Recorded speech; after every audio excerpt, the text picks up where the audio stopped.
আজকাল তোমরা দেখবা যে তোমরা এত বেশি ইনস্টাগ্রামে অ্যাডিক্টেড যে তোমাকে যদি আমি এখন একটা রিল পাঠাই, তুমি পুরা রিলটা না দেখেই জাস্ট কি প্রথম মনে করো 5 থেকে 10 সেকেন্ড দেখেই বুঝে যাবা যে রিলটার প্যাটার্ন কি। ঠিক আছে, যারা ইনস্টাগ্রাম চালাও তারা জানো এটা, যে কিছু রিল থাকে ধরো যে শুরুতে একটা দেখায় পরে গিয়ে স্টোরিটা ফ্লিপ হয়ে যায়।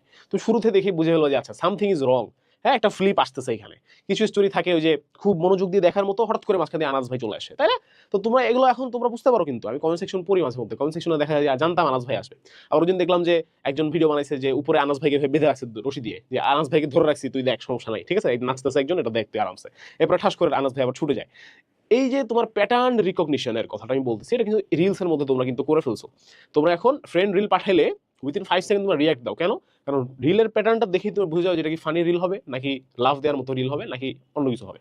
সো এই যে প্যাটার্ন রিকগনিশন, এটা হচ্ছে অ্যাডমিশন টেস্টে তোমাকে সবচেয়ে বেশি আগে রাখবে। কোশ্চেন দেখি আমি প্যাটার্নটা রিকগনাইজ করে ফেললাম যেটা কোন ধরনের কোশ্চেন, এটা কি আমাকে টাইম নিয়ে করতে হবে নাকি ঠাস করে অ্যান্সার দিব নাকি করে দেয়াই যাবে না, অনেক কঠিন। এই প্যাটার্ন রিকগনিশন করার জন্য ভাই প্রচুর পরিমাণে প্র্যাকটিস করতে হয়। সোজা হিসাব, প্র্যাকটিস করতে করবা, কোশ্চেন ব্যাংক থেকে করতে পারো, পরীক্ষা দিয়ে করতে পারো, বাসায় অফলাইনে বা অনলাইনে পরীক্ষা দিয়ে করতে পারো, দ্যাটস ইট।